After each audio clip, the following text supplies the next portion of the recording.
पुणे जिल्ह्यातील देहू गावी झाला. वडिलांचे नाव गोलोबा असे होते आणि त्यांच्या आईचे नाव कनकाई होते.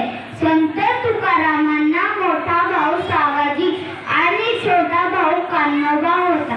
संत तुकारामांनी लिहिलेली तुकाराम गाथा 5000च्या वर लिहिले.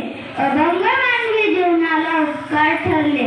जे कारंजले गांजले त्यासी म्हणे जो आपुले, तोची साधू ओळखावा देवतेची जाणावा. हा संदेश त्यांनी लोकांच्या मनावर बिंबवला. आजही ज्ञानबा तुकाराम ऐकू येतो. आजही तुकाराम गाथा घरोघरी वाचली जाते. यापुढे एक अभंग सादर करणार आहे. लहानपणे देगा देवा मुंगी साखरेचा रवा, ऐरावळी रत्न थोर त्यासी अंकुशाचा मार, ज्याचे अंगी मोठेपण तया यातना कठीण. देव देहांचे मंदिर आत आत्मा परमेश्वर, जशी उसात हो साखर तसा देहात हो ईश्वर. धन्यवाद. नमस्कार, माझे नाव तन्मय मिलिंद रोणे. मी 4थीच्या वर्गात शिकतो. मी आज तुम्हाला संत नामदेवांबद्दल माहिती सांगणार आहे. संत नामदेव विठ्ठलाचे निस्सिम भक्त होते. ते नरसिंहगावचे राहणारे. त्यांनी अनेक अभंग रचले, कीर्तन केली व लोकांच्या मनात जागृती निर्माण केली. त्यांनी हिंदी भाषेत पदे लिहिली. महाराष्ट्रात त्यांचे अभंग घराघरातून मोठ्या भक्तीने गायले जातात. ते पंजाबात गेले. तेथील लोकांना त्यांनी समानतेचा संदेश दिला. संत नामदेव पुढे भारतभर प्रवास करून मानव धर्माचा संदेश पोहोचवला. त्यांनी लोकांना भक्तीची शिकवण दिली. मी आता एक संत नामदेवांचा अभंग म्हणणार आहे. संत संगतीचे काय सांगू सुख, आपण पारिके नाही ते साधू थोर जाना, साधू थोर जाना, साधू थोर जाना. अलोकी अलोकी तोची सर्व भूती सम, शरीराचा ब्रह्मणे कदा घास दूध एक सरे, साधू पुरंदर वर्ष 14. धन्यवाद. आज मी तुम्हाला संत बहिणाबाई चौधरी यांच्याविषयी 2 शब्द सांगणार आहे. संत बहिणाबाई चौधरी या महाराष्ट्रातील एक निरक्षर पण प्रतिभावान कवयित्री होत्या. त्यांचा जन्म 11 ऑगस्ट 1880 साली जळगाव जिल्ह्यातील असोदे या गावी झाला. वयाच्या 13व्या वर्षी त्यांचा विवाह नथुजी खंडेराव चौधरी यांच्याबरोबर झाला. बहिणाबाईंना ओंकार, सोपान आणि काशी अशी 3 अपत्ये होती. शेतात काम करताना, चूल फुकताना, दळण दळताना त्यांच्या तोंडातून आपोआप ओव्या बाहेर पडत कवितेच्या माध्यमातून मानवी जीवनाचे सुरेख चित्र त्या करत असत. आचार्य आचरे यांनी त्यांच्या कविता प्रसिद्ध केल्या आणि प्रकाश झोतात आणल्या. निसर्गकन्या म्हणून त्यांचा गौरव केला जातो. त्यांचा मृत्यू 3 डिसेंबर 1951 रोजी झाला. आता मी संत बहिणाबाईंचा एक अभंग म्हणणार आहे. अरे संसार संसार जसात वाचुल्यावर, आधी हाताला चटके तेव्हा मिळते भाकर. अरे संसार संसार खोटा कधी म्हणू नये, राहुलाच्या कळसाला लोटा कधी म्हणू नये. अरे संसार संसार अरे संसार संसार नाही रडण कुडण, येड्या गळ्यात लहान म्हणू नको रे लोडण. अरे संसार संसार दोन जीवांचा विचार देतो सुखाला नकार आणि दुःखाला होकार अरे संसार संसार. आता मी संत एकनाथांचे कीर्तन म्हणणार आहे. आता मी संत एकनाथांचे कीर्तन म्हणणार आहे. मावळीने पाणीच्या घरी चक्रपाणी बाहेर अनन्य भक्ती भावे निरामने भक्ती त्याची पाहे वाळू आरती माझ्या स्वामी एकनाथा.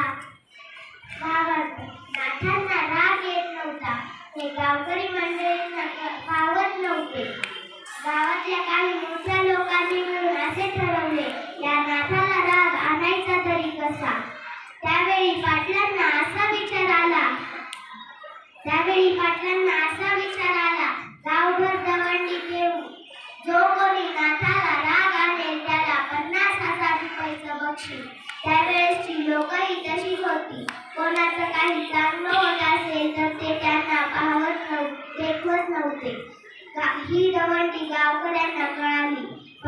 एका ब्राह्मणाने पहिला विडा उचलला. तो सकाळी नाथांच्या घरी गेला. असा तसा नाही तर पायाचे जोडे घालून घरात शिरला. नाथराय देवपूजा करत होते. देवाला बसायच्या पाठावर तो ब्राह्मण पाय ठेवून बसला. नाथांना तरीही राग आला नाही.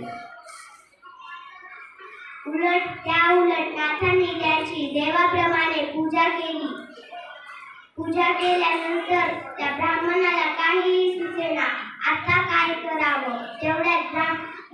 तेवढ्यात नाथांनी गिरिजामातेला आवाज दिला. गिरिजामाता म्हणजे त्यांची पत्नी. ते म्हणाले, अगं गिरिजा, आपल्या घरी पाहुणा आलाय, काही गोड स्वयंपाक कर. गिरिजामाता स्वयंपाक करून वाढत होत्या. त्या वाकल्यानंतर त्या ब्राह्मणाने उडी मारून त्याच्या पाठीवर बसला. नाथांना तरीही राग आला नाही. त्या उलट नाथराय गिरिजामातेला म्हणाले, अगं गिरिजा, थोडा मोठ्यांचं लेकरू आहे, खळीला आलंय, सांभाळ पाडशील. त्यावर गिरिजामाता म्हणतात, या पाठीला 4 लेकरं सांभाळायची सवय आहे, हे तर एकटंच आहे. त्यावर त्या ब्राह्मणाला पश्चाताप होतो. तो पाठीवर उतरतो आणि नाथांचे पाय धरतो. श्री संतांची ये माथा चरणावरी, श्री संतांची ये माथा चरणावरी. साष्टांगत दे करी दंडवत, साष्टांगत दे करी दंडवत.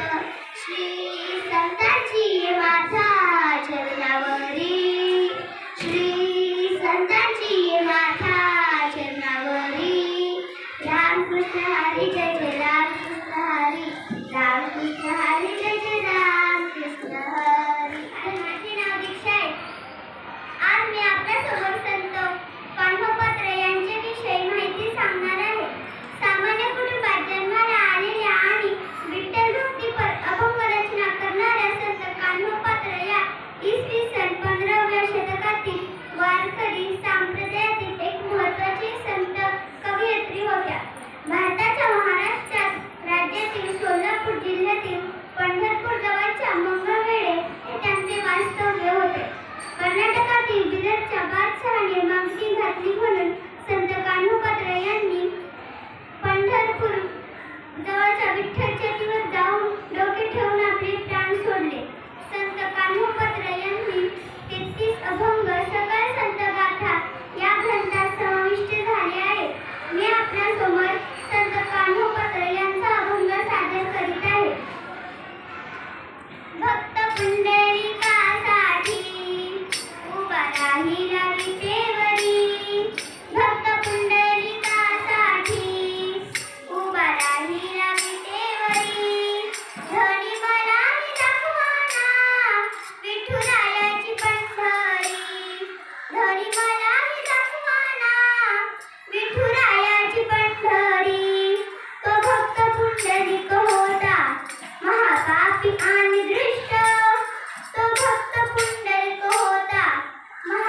पापी आणि दृष्ट आई बापांची केली सेवा सारे झाली पापी नष्ट आई बापांची केली सेवा सारे झाले पापी नष्ट भक्त पाहुणी भक्ताला आला भेटाय श्रीहरी भक्ती पाहुणी भक्ताला आला भेटाय श्रीहरी धनी मलाही दाखवाना विठुरायाची पंढरी धनी मलाही दाखवाना विठुरायाची पंढरी एका वेशीची मुलगी भक्तीवरून धन्य झाली एका वेशीची मुलगी भक्तीवरून धन्य झाली कान्होपात्राला देवानं मंदिरात जागा दिली कान्होपात्राला देवानं मंदिरात जागा दिली संत तुकोबा शेजारी नामदेव पायरीवर संत तुकोबा शेजारी नामदेव पायरीवर धनी मलाही दाखवाना विठुरायाची पंढरी धनी मलाही दाखवाना विठुरायाची पंढरी भक्त पुंडलिकासाठी उभा राहिला विटेवरी भक्त पुंडलिकासाठी उभा राहिला विटेवरी धनी मलाही दाखवाना विठुरायाची पंढरी धनी मलाही दाखवाना विठुरायाची पंढरी सुखबाई नळबाई भैरबाई यांचे अभंग ऐकूनी मन आनंदित होई यांचे अभंग ऐकूनी मन आनंदित होई तुकारामांच्या गजरात सुख मिळेल संसारी तुकारामांच्या गजरात सुख मिळेल संसारी धनी मलाही दाखवाना विठुरायाची पंढरी धनी मलाही दाखवाना विठुरायाची पंढरी धनी मलाही दाखवाना विठुरायाची पंढरी धनी मलाही दाखवाना विठुरायाची पंढरी माझे नाव तेजस्वी संतोष खंदारे मी आज तुम्हाला संत जनाबाईंविषयी माहिती सांगणार आहे ती तुम्ही शांतपणे ऐकून घ्यावी अशी माझी नम्र विनंती संत जनाबाईंचा जन्म परभणी जिल्ह्यातील दमा नावाच्या विठ्ठल भक्ताच्या घरी झाला त्यांच्या एका अभंगातील माझ्या वडिलांचे दैवत तो हा पंढरीनाथ या ओळीवरून त्यांचे वडील दमा हे देखील वारकरी असावेत अशी राख्यता दिसते त्यांच्या आईचे नाव करुंड काही भगवत भक्त होत्या संत जनाबाई या संत कवयित्री म्हणूनच प्रसिद्ध आहे महाराष्ट्राच्या खेड्यापाड्यातून स्त्रिया दळण दळत असताना कांताना त्यांच्या ओढ्या काढतात संत जनाबाई या संत नामदेवांच्या कुटुंबातील एक घटक बनल्या होत्या जनाबाई 5 वर्षाच्या असताना त्यांच्या जनाईला नामदेवांचे वडील दादाशेट्टी शेट्टी यांच्याकडे पाठवले संत जनाबाई या स्वतःला नामदेवांची दासी म्हणत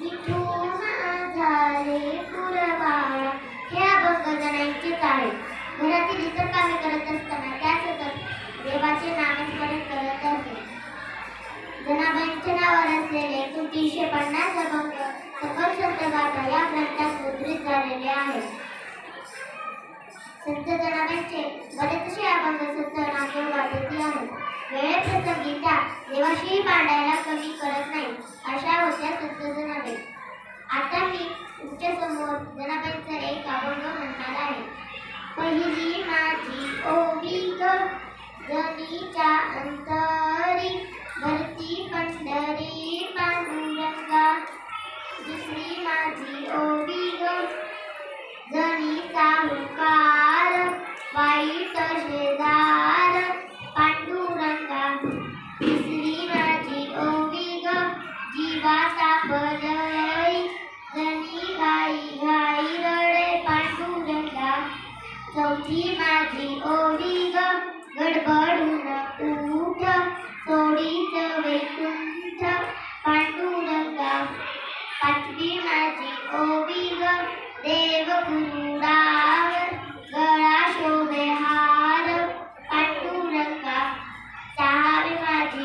ओवी ग गदा चक्र हाती प्रकाशल्या मोती पांडुरंगा सातवी माझी ओवी ग गणाईच्या घरी गोपाळपुरी आले पांडुरंगा आठवी माझी ओवी ग देव कुठे गेला उठवी जनीला पांडुरंगा नववी माझी ओवी ग मग जनी उठे झाली देव भेट पांडुरंगा दहावी माझी ओवी ग हारकली मणी शांत झाली जणी पांडुरंगा. धन्यवाद.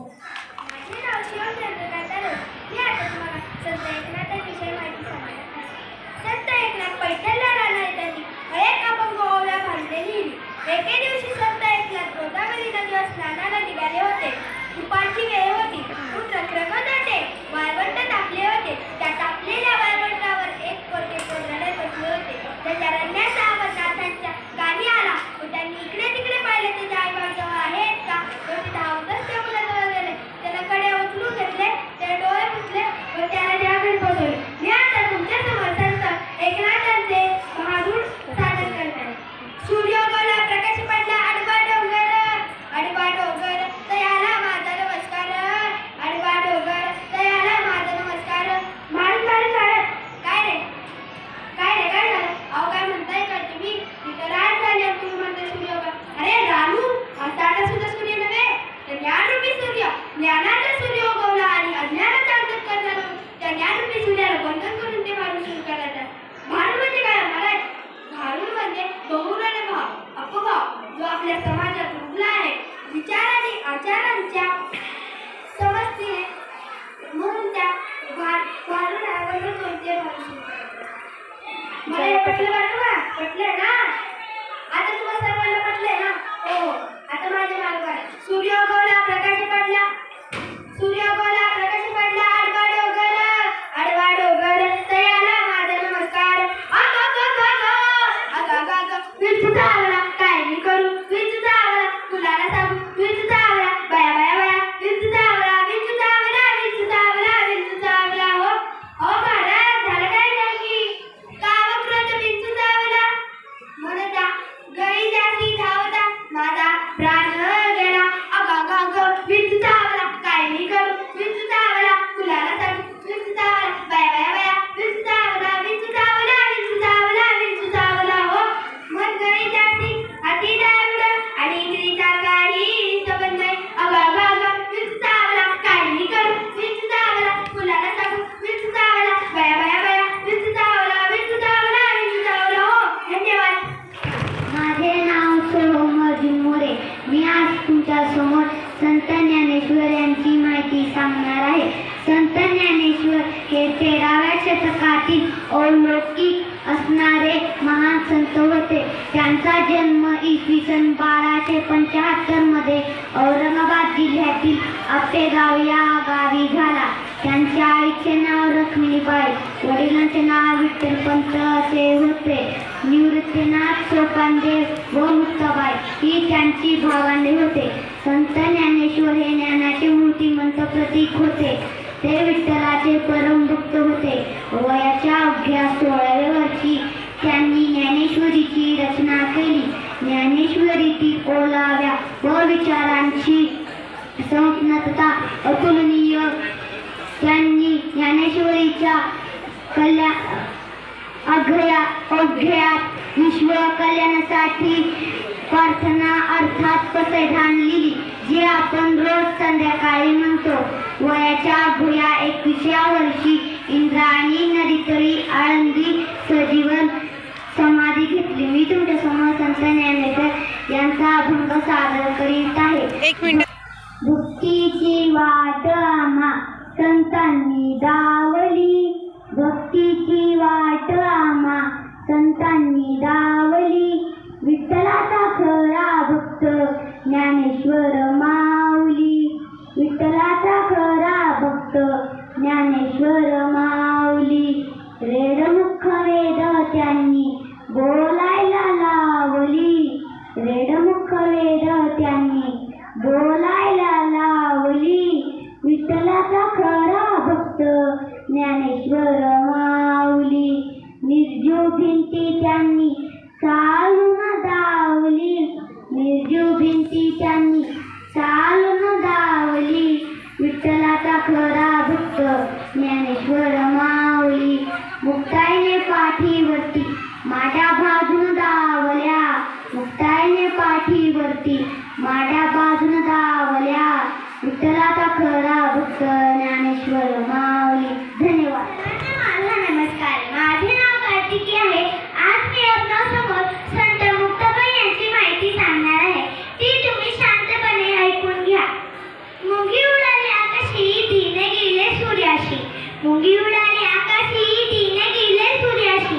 हे बोल आहे थोर कवयित्री संत मुक्ताबाई यांचे. त्यांचा जन्म महाराष्ट्रातील आपेगाव येथे इसवी सन 1279 साली झाला. रुक्मिणीबाई व विठ्ठलपंत हे त्यांचे आई वडील, तर संत निर्बुद्धीनाथ, संत सोपानदेव, संत ज्ञानेश्वर हे त्यांचे थोरले बंधू. साक्षात दिव्यात्वाचा संचार असणारी ही रूपे होती. समाजाने वाईट टाकल्यानंतरही त्यांना ब्रह्मविद्येची अखंड उपासना केली. माता पित्याच्या त्यागानंतर कुटुंबाची जबाबदारी मुक्ताबाईंनी समर्थपणे उचलली आणि ती पेलली सुद्धा.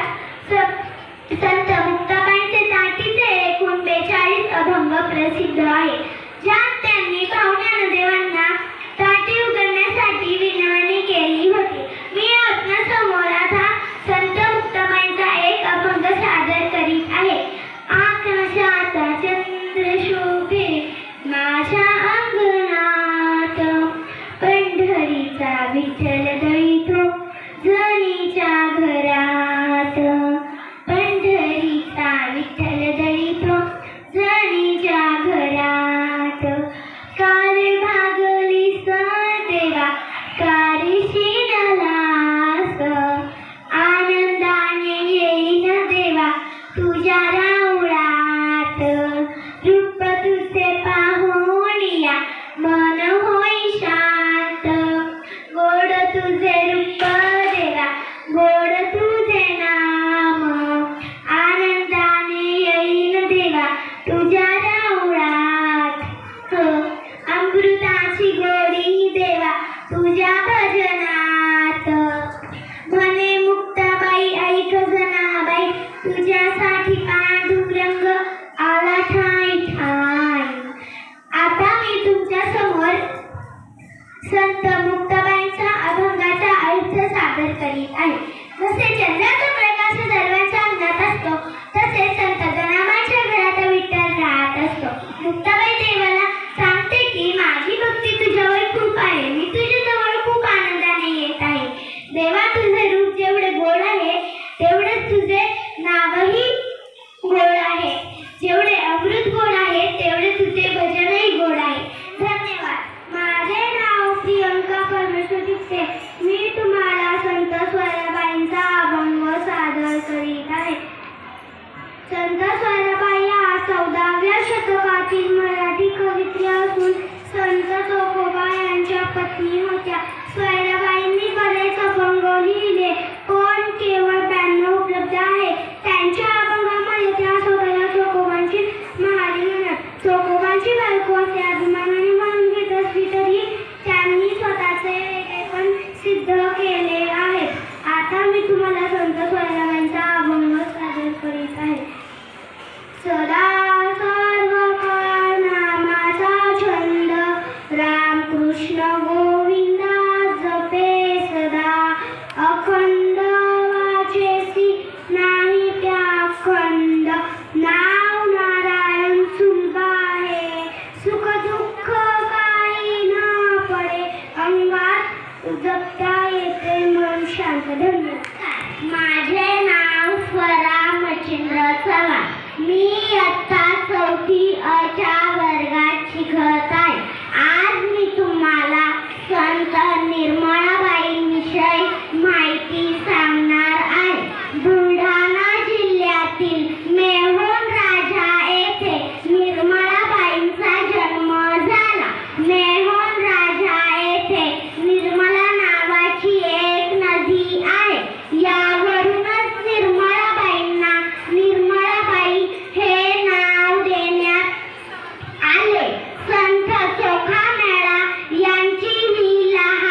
रात्रंदिवस मन करी तळमळ, बहु हळहळ वाटे जीवा, पाऊले न दिसती पडलीचे गुंती, न सुटे गळे, बहु हाऊ बघ आला संसाराचा, सोडा कसायाचा माय बापा, निर्मळा म्हणे आता तुझे पण सोखी याची आण तुम्हा असे. धन्यवाद.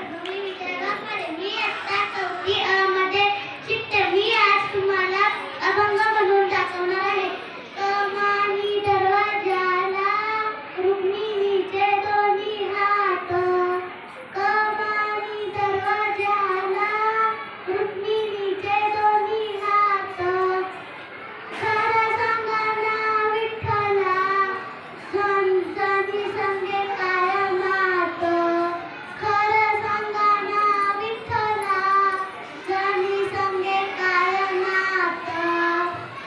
विठ्ठल म्हणे रुक्मिणीला जेवायला वाढतात, विठ्ठल म्हणे रुक्मिणीला जेवायला वाढतात, मी नाही वाढतात जणू तुमची पट्टराणी, मी नाही वाढतात मी जणू तुमची पट्टराणी.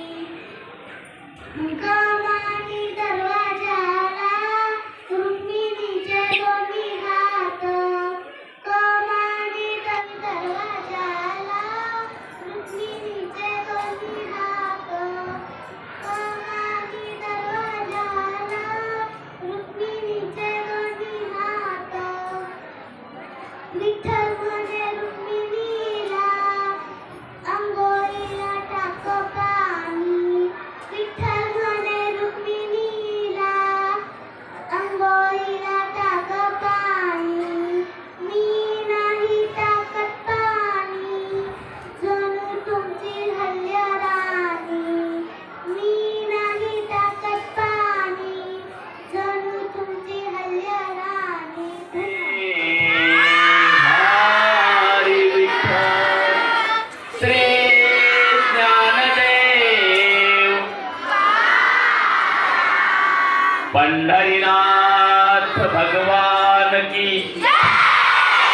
माऊली ज्ञानेश्वर महाराज की, जगद्गुरु संत तुकाराम महाराज की, अवधूत चिंतन श्री गुरुदेव